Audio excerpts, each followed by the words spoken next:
아멘. 기다리시는 하나님이라는 제목으로 여러분들과 함께 은혜를 나누고자 합니다. 신앙에 대한 여러 가지 설명들이 있겠지만 신앙의 중요한 모습 중 하나는 바로 하나님을 기다리는 것이라 표현할 수 있습니다. 하나님께서 응답하시듯 하시지 않든 하나님을 믿고 끝까지 기다리는 것, 이것이 신앙이라 할 수 있습니다. 그런데요, 하나님을 기다린다는 것 참 어려운 것 같습니다. 수없이 하나님 앞에 문제 앞에 기도하고 부르짖으며 기도하고 눈물을 흘리며 기도하지만 내가 원하는 때에 내가 원하는 방법으로 응답이 없을 때에 우리는 하나님을 더 기다리지 못하고 쉽게 좌절하고 절망하고 우린 스스로 실망할 때가 많은 것 같습니다. 그래서 하나님을 기다리는 것, 믿음이 없이는 할 수 없는 것 같습니다. 제가 한 가지 예를 들려고 하는데요. 조금 오래전에 있었던 일입니다. 아내가 셋째를 임신했을 때입니다. 엄청 오래됐죠. 한 5년쯤 됐습니다. 아내가 셋째를 임신했을 때 조산 위험이 있어서 아내는 병원에 입원했었습니다. 당시 첫째는 6살이었고 둘째는 4살이었습니다. 양가 부모님들께서 도와주실 수 없는 상황이어서 제가 모든 육아와 집안일을 도맡아 했었던 적이 있습니다. 육아 할만합니다. 집안일 엉망이지만 그래도 할만합니다. 애들 밥 먹이는 거 거하게는 아니지만 계란 후라이 정도는 할 수 있습니다. 근데 문제는요, 아내가 입원했을 때 저에게 가장 큰 문제는 바로 새벽이었습니다. 제가 새벽 설교하는 당번이었을 때 이 아이들을 놓고 제가 새벽 설교를 가야 되니 제 마음이 편하지가 않는 거예요. 그래서 제가 새벽 설교 당번이었을 때 전날 밤에 이 6살 첫째와 4살 둘째 아이를 제 앞에 앉혀두고 이제 이야기를 합니다. 뭐라고 얘기했냐면 제가 아직도 생생하게 기억납니다. 아빠가 엄마를 위해서 그리고 너희들을 위해서 교회와 가정과 나라를 위해서 아빠가 새벽에 기도하고 올 테니까 새벽에 일어났을 때 아빠가 안 보이더라도 놀라지 마. 무서워하지 마. 알겠지? 만약에 무섭더라면 아빠가 무섭지 않은 방법을 2가지 가르쳐 줄 테니까 꼭 새겨들어. 첫 번째, 따라해. 첫 번째 막 이렇게 따라했었어요. 하나님께 기도해라. 6살하고 4살 아이한테 제가 할 수 있는 게 없는 거예요. 그러니까 첫 번째, 하나님께 기도해라. 하나님 무서워요. 하나님 제 마음 지켜주세요. 그렇게 하면 하나님이 네 마음을 지켜주실 거야. 2번째, 그것도 안 된다. 뽀로로나 헬로카봇을 봐라. 헬로카봇이나 뽀로로 한 3-4편 보면은 아빠가 금방 갔다 올 거다. 그렇게 알겠지? 하니까 네! 이렇게 대답을 제가 들은 적이 있습니다. 그리고 그 다음 날이 되었죠. 새벽 4시에 알람이 울렸는데 제가 가장 우려했던 거는 제가 일어날 때 아이들이 일어나지 않는 거예요. 근데 새벽 4시에 알람이 울렸을 때에 둘째는 너무나도 잠을 잘 자는데 첫째가 잠에서 깬 겁니다. 정말 그때는 정말 마음이 그때 당시는 정말 힘들었어요. 어떻게 해야 될까 고민하다가 첫째한테 그 소파에 거실에 앉혀두고 헬로카봇 뽀로로 틀어주면서 제가 이렇게 얘기했습니다. 아빠 금방 교회 다녀올게. 이거 2-3편 보고 있으면 아빠 금방 올 거야. 어제 얘기한 대로 하나님 정말 무서우면 하나님께 기도해봐. 그럼 하나님이 지켜주실 거야. 제가 이렇게 얘기해놓고 마음 편했겠습니까? 저도 교회 가는 내내 마음이 불편하고 신경 쓰이는 거예요. 설교를 어떻게 했는지 기도를 어떻게 했는지 하나도 기억 안 날 만큼 끝나자마자 바로 집으로 달려갔습니다. 집으로 갔더니 어떤 일이 일어났습니까? 둘째는 여전히 잘 자고 있습니다. 얼마나 감사한지 모릅니다. 근데 첫째는 무릎 꿇고 울면서 하나님 앞에 기도하고 있는 거예요. 제가 딱 오자마자 이 첫째가 저를 빡 와락 안으면서 저한테 하는 말이 이 말입니다. 아빠가 하나님께 기도하면 안 무섭게 해준다면서요. 아빠가 기도하면은 제 마음 괜찮아진다면서요. 근데 왜 기도했는데 아무런 변화가 없어요? 하나님 나 미워하는 거 아니에요? 음성이 확 울리네요. 예. 여러분 이 6살 아이도요 무서우니 하나님께 기도했겠죠. 간구했겠죠. 무섭지 않게 해달라고 기도했겠죠. 그런데 중요한 것은 이것입니다. 하나님 앞에 그 문제를 두고 기도했더니, 간구했더니 즉각적인 반응이 없는 거예요. 즉각적으로 내 마음에 평안이 찾아오지 않는 거예요. 무서움이 그대로 있는 겁니다. 그러니 기도에 대한 응답이 없으니 이 6살 아이도 실망이 큰 거예요. 하나님이 나 미워하시는 거 아닌가? 하나님이 나 버리신 거 아닌가? 6살 아이 입에서 마음이 여전히 무서운 마음이 남아있다고 그런 고백을 하고 있다는 겁니다.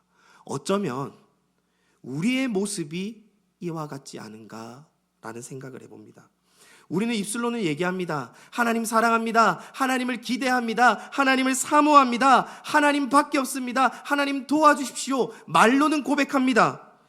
이렇게 말은 하지만 정작 기도한 대로 내가 원하는 때에 내가 원하는 방법으로 기도의 응답이 없을 때 우리는요, 그 기다림에 지쳐서 낙심하고 좌절하고 실망하고 하나님이 아닌 세상의 방법을 쫓아가는, 어쩌면 그 모습이 저와 여러분들의 모습은 아닙니까? 그래서 하나님을 기다린다는 것은요, 절대 쉬운 일이 아닙니다. 하나님을 기다린다는 것은 꼭 기억하셨으면 좋겠어요. 믿음이 없이는요, 하나님을 기다릴 수 없습니다. 그런데 오늘 보면 18절 말씀을 보시면요, 하나님은 우리에게 놀라운 복음을 전해주고 계십니다. 우리 오늘 보면 18절 말씀 한번 같이 읽어볼까요? 18절 말씀 우리 같이 읽겠습니다. 시작. 그러나 여호와께서 기다리시나니 이는 너희에게 은혜를 베풀려 하심이요 일어나시리니 이는 너희를 긍휼히 여기려 하심이라. 대저 여호와는 정의의 하나님이시라. 그를 기다리는 자마다 복이 있도다. 오늘 18절 말씀이 왜 복음의 메시지냐면요, 우리만, 저와 여러분들만 하나님을 기다리는 줄 알았는데 성경은 하나님께서도 우리를 기다리고 계신다라고 표현하고 있습니다. 우리만 하나님을 기다리는 것이 아니라 하나님도 우리를 기다리고 계신대요. 그래서 18절 상반절 말씀을 보시면 하나님이 우리를 기다리신다라고 말하면서 하반절에는 뭐라고 기록하고 있습니까? 그 하나님을 기다리는 자가 복이 있도다라고 표현합니다. 이 말씀을 제가 어떻게 좀 쉽게 설명을 할까 하다가, 뭐 쉬운 설명은 아니겠지만 여러분 좀 마음에 좀 각인되었으면 좋겠다 싶어서 좀 간단한 문장으로 정리해봤습니다. 하나님의 기다림, 그리고 우리의 기다림, 이 두 가지의 기다림이 있는 거예요. 하나님의 기다림이 있고 우리의 기다림이 있다라는 거예요. 우리가 하나님을 기다리지만 하나님도 우리를 기다리신다라는 겁니다. 그런데 한번 생각해 보십시오. 하나님도 우리를 기다리고 우리도 하나님을 기다리는데 왜 우리의 삶에는 하나님의 은혜와 응답이 나타나지 않는 걸까요? 우리도 하나님을 기다리고 하나님도 우리를 기다리는데 왜 우리의 삶에는 하나님의 은혜가 없을까요? 여전히 내 삶을 되돌아보며 왜 문제투성일까요? 하나님이 문제입니까? 아니면 우리가 문제입니까? 하나님이 문제라고 말할 수는 없겠죠. 성경은 말합니다. 하나님은 신실하신 하나님, 실수가 없으신 하나님, 시건치 않으신 하나님. 실수가 없으시고 전능하시고 시건치 않으시고 거짓말하지 않으시는 하나님이 문제가 아니라면 문제는 어디에 있겠습니까? 저와 여러분들에게 있는 것 아니겠습니까? 그러면 그 문제가 무엇일까요? 이사야 30장 15절 말씀을 한번 보도록 하겠습니다. 30장 15절 말씀에 이런 말씀이 기록되어 있습니다. 너희가 돌이켜 조용히 있어야 구원을 얻을 것이요 잠잠하고 신뢰하여야 힘을 얻을 것이거늘 너희가 원하지 아니하고. 너무 중요한 말씀입니다. 30장 15절 말씀에 이사야가 남유다 백성들에게 분명하게 말씀합니다. 너희가 하나님께 돌이켜야 된다. 너희가 하나님의 구원을 얻어야지 힘을 얻는다. 그리고 무엇보다 조용히 잠잠히 하나님을 신뢰해야 된다. 그래야지 하나님이 너희에게 능력을, 힘을 주실 거야 라고 분명하게 얘기를 하는데 그 뒷말이 중요하죠. 문제가 뭡니까? 이 백성들이 그것을 원하지 않는다라고 표현합니다. 하나님께 돌아와. 그리고 하나님을 끝까지 신뢰해. 응답이 더딜지라도 그 전능하신 하나님을 바라보고 믿고 끝까지 신뢰하며 기다려 라고 말을 하는데, 이 백성들이 원하지 않는다라고 얘기해요. 그러면서 30장 16절 말씀을 보시면 이렇게 기록하고 있습니다. 이르기를 아니라 우리가 말 타고 도망하리라 하였으므로 너희가 도망할 것이요 또 이르기를 우리가 빠른 짐승을 타리라. 무슨 말이냐면 백성들이 하나님을 의지하기는커녕 지금 하나님을 피하기에 빠르다는 거예요. 적어도 하나님의 백성이라면요, 하나님의 자녀라면, 성도라면 어려움이 당했을 때, 문제가 있었을 때 하나님께 기도하고 하나님을 의지하는 것은 너무나도 당연한 일입니다. 그런데 오늘 본문 말씀에는요, 남유다는 그렇지 않았다라고 얘기해요. 아수르라는 거대한 나라가 침략해오자, 문제가 찾아오자 이스라엘 백성들이 취한 행동이 무엇입니까? 문제가 찾아옵니다. 아수르가 쳐들어옵니다. 그때 이스라엘 백성들이 하나님 앞에 엎드려 기도하고 하나님께서 해결해 주실 것을 신뢰하며 기다려야 되는데 하나님께 기도하지 않습니다. 하나님께 묻지 않습니다. 오히려 예루살렘 성전을 버려두고요, 애굽을 의지합니다. 세상을 의지한다고요. 세상의 힘을 쫓아갑니다. 이뿐만이 아닙니다. 이스라엘 백성들이요, 오히려 하나님의 말씀을 바르게 전하는 선견자들, 이 선지자들, 오늘날로 따지면 목회자들의 입을 막기까지 합니다. 그래서 이사야 30장 10절 말씀을 보시면 바른 것을 보이지 말라, 부드러운 말을 해라. 지금 선지자들에게요, 선견자들에게 이스라엘 백성들이 뭐라고 얘기하냐면요, 하나님 말씀 듣기 싫다. 우리에게 위로되는 말씀만 전해라. 소망이 있는 말씀만 전해라. 복이 있는 말씀만 전해라. 잘 되는 말씀만 전해라. 찔리는 말씀, 죄 지적하는 말 하지 말고 위로, 소망, 복, 격려, 부드러운 말만 우리에게 전해주라. 하나님의 말씀은 듣기 싫고 이 이스라엘 백성들이 듣고 싶은 말은 잘 될 겁니다. 오늘날로 따지면 당신이 하는 가정, 사업, 학업, 자녀 잘 될 겁니다. 이 위로의 메시지만, 부드러운 말만 해달라고 요청하는 거예요. 다시 정리하자면 이스라엘 백성들은 하나님을 사랑한다고 기다린다고 말하면서 정작 하나님을 의지하고 하나님을 기다리는 것이 아니라 세상의 힘을 쫓아가는 것을 볼 수 있습니다. 그렇다면 이스라엘 백성들이 하나님을 정말 몰라서, 하나님을 제대로 알지 못해서 세상, 애굽을 의지했던 것일까요? 그렇지 않습니다. 이사야 29장 13절 말씀을 보시면요, 이 이스라엘 백성들이 하나님을 너무나도 잘 알았습니다. 우리 29장 13절 말씀 같이 읽어볼까요? 같이 읽겠습니다. 시작. 주께서 이르시되 이 백성이 입으로는 나를 가까이하며 입술로는 나를 공경하나 그들의 마음은 내게서 멀리 떠났나니 그들이 나를 경외함은 사람의 계명으로 가르침을 받았을 뿐이라. 아멘. 지금 성경에서 뭐라고 얘기합니까? 이 남유다 백성들이 하나님을 몰랐다고 얘기합니까? 아닙니다. 이 백성이 입으로는요, 말로는요 하나님을 가까이 했습니다. 입술로는요 하나님을 공경했습니다. 무슨 말입니까? 하나님 사랑합니다. 하나님만이 전능하신 분입니다. 하나님이 최고입니다. 하나님이 답입니다. 입술로는 나를 공경하나 그들의 마음은 내게서 떠났나니. 하나님을 몰랐던 게 아니에요. 하나님을 너무나도 잘 알고 있었습니다. 그들은 기도도 했고요, 헌금도 드렸고요, 봉사도 했고요, 나름대로 예배도 열심을 다해서 드렸지만 입으로는, 형식은 갖춰져 있지만 마음은 이미 하나님이 떠난 상태였다라는 거예요. 성도 여러분, 이 이스라엘 백성들의 모습이요, 즉 말로는 고백하면서 마음은 하나님과 멀고 세상을 의지하는 이 모습이요, 어쩌면 저와 여러분들의 모습은 아닙니까? 우리도 입술로는 하나님의 은혜를 기다린다고 말합니다. 하나님의 긍휼을 기다린다고 말합니다. 하나님을 사랑한다고 말합니다. 하나님밖에 없다고 말을 합니다. 하나님의 도우심을 구합니다. 어려울 때, 문제가 있을 때, 자녀들을 위해서, 취업을 위해서, 우리는 가정을 위해서 하나님 앞에 기도는 합니다. 근데 우리도 입술로는 고백하면서도 정작 우리의 삶은 하나님이 아닌 세상의 방법을 더 찾고 헤매고 있지는 않느냐는 것입니다.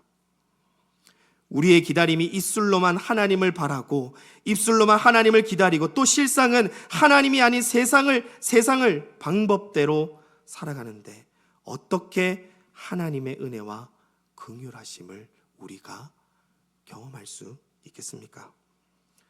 그런데요, 이렇게 패역한 이스라엘 백성들에게 하나님 복음의 메시지를 주신다는 것을 우리는 기억해야 됩니다. 이렇게 패역하고 이렇게 교만하고 이렇게 날마다 주님의 가슴에 못을 박고 배반을 하는데 하나님은 오늘 18절 말씀에서 뭐라고 얘기합니까?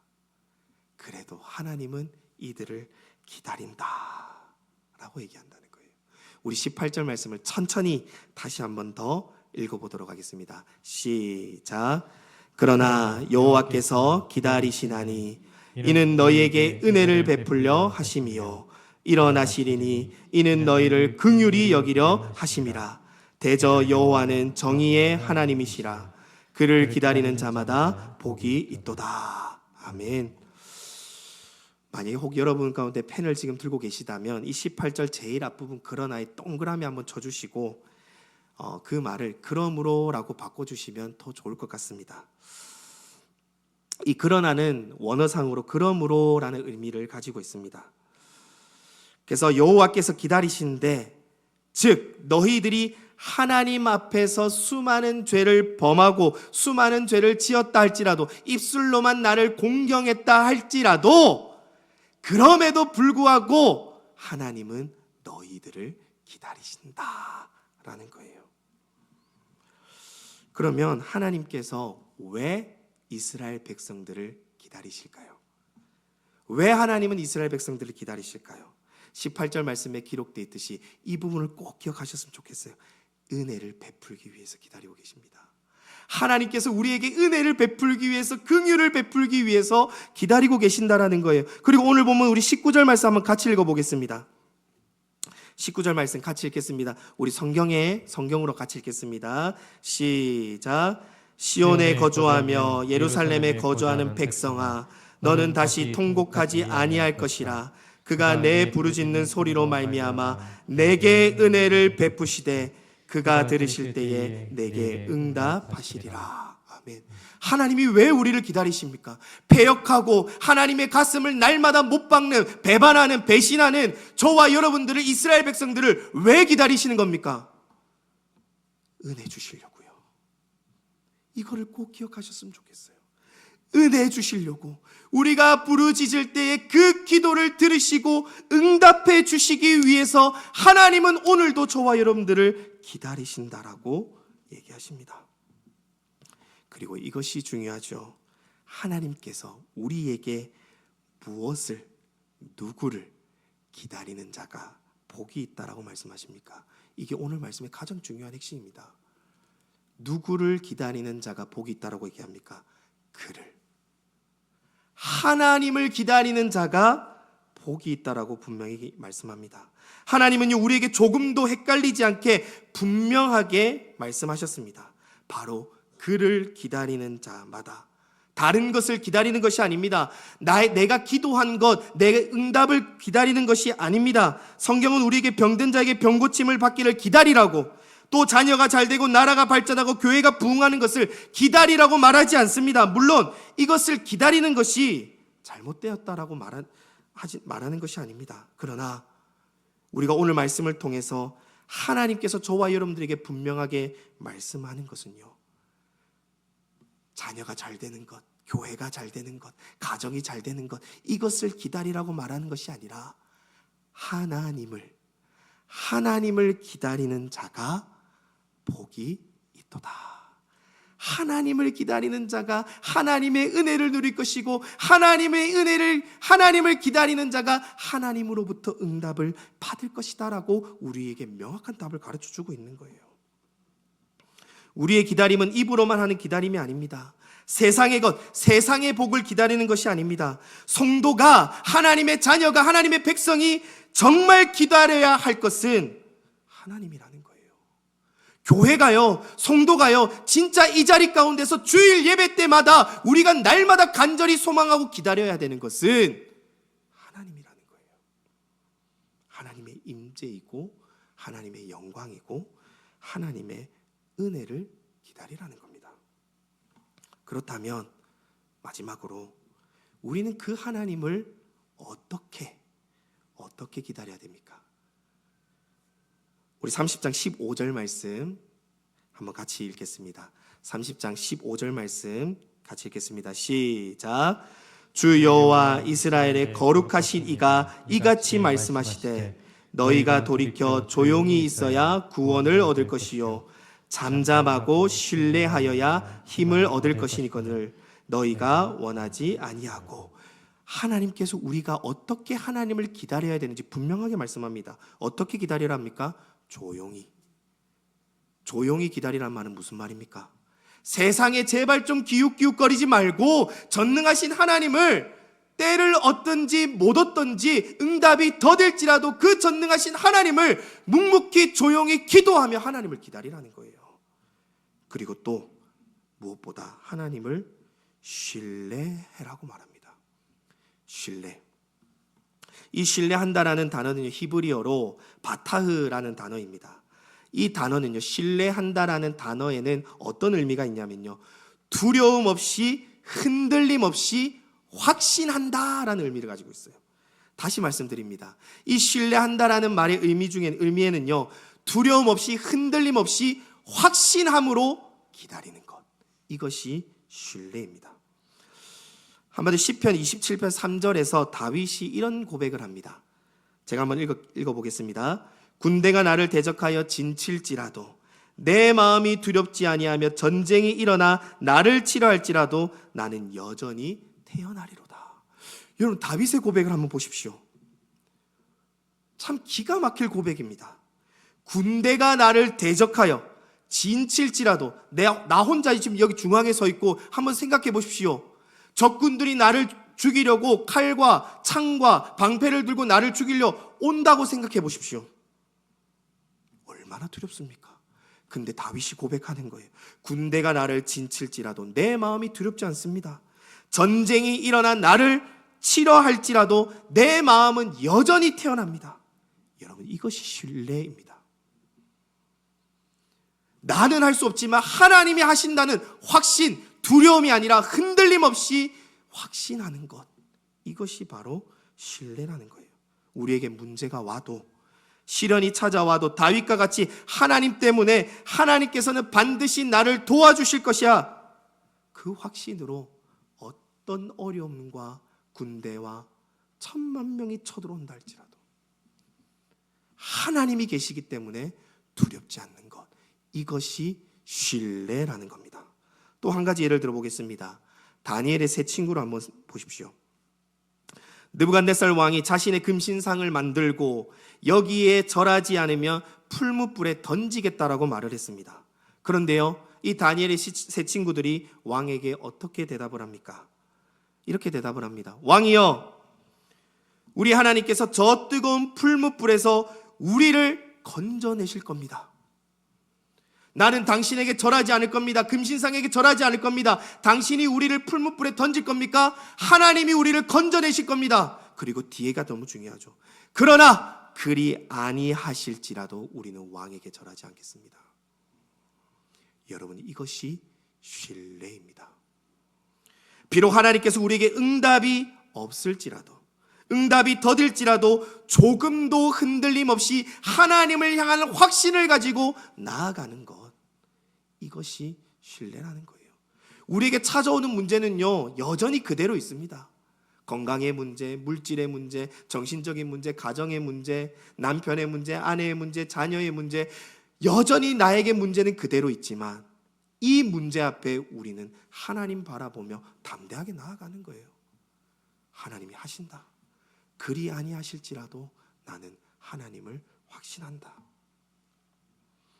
오늘 저와 여러분들에게 이러한 믿음이 있으시기를 간절히 축복드립니다. 말씀을 맺겠습니다.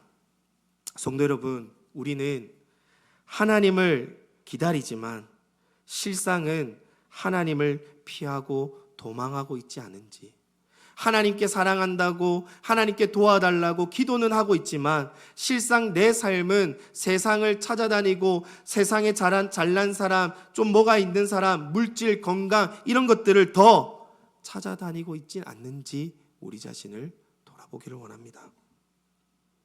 또 정말 우리가 기다리는 대상이 하나님인지 세상의 복인지 우리 자신을 좀 돌아보기를 원합니다.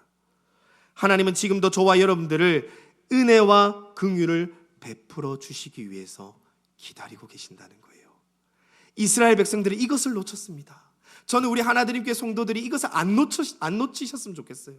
하나님은 오늘도 우리를 기다리시는데 우리는 하나님의 기다림과 우리의 기다림 핀트가 다른 거예요. 하나님은 자신을 기다리기를 원하지만 우리는 정작 자녀의 성공, 남편의 성공, 가정의 성공, 물질, 건강, 어쩌면 하나님을 구하기보다 이 세상의 복들을 더 기다리고 구하고 있지 않는지 우리 자신을 돌아보기 원합니다. 그래서 오늘 이 말씀을 통해서 저와 여러분들에게, 이스라엘 백성들에게 핵심적인 메시지는 이거예요. 이스라엘 백성들아, 나를 구해라. 나는 여전히 여기에 서 있으니 나는 신실한 하나님이다. 전능하신 하나님이다. 나는 여전히 그대로 있는 하나님이다. 그러니 너희가 다른 것 구하지 말고 나를 구해라. 나를 구할 때 내가 은혜 베풀어 줄게. 네가 나를 구할 때 너의 그 부르짖는 기도 내가 들을게 라고 오늘 분명하게 우리에게 말씀하고 있습니다. 마지막으로 오늘 본문 18절 말씀을 우리 큰 목소리로 읽고 함께 찬양하고 함께 기도하기를 원합니다. 우리 18절 말씀 같이 읽겠습니다. 시작. 그러나 여호와께서 기다리시나니 이는 너희에게 은혜를 베풀려 하심이요 일어나시리니 이는 너희를 긍휼히 여기려 하심이라. 대저 여호와의 정의는 정의 하나님이심이라. 그를 기다리는 자마다 복이 있도다. 아멘. 오직 하나님만 사모하며 기다림으로 하나님의 구원, 하나님의 도우심, 하나님의 은혜가 저와 여러분 삶 가운데 충만하실 수 있기를 주님의 이름으로 축원드립니다.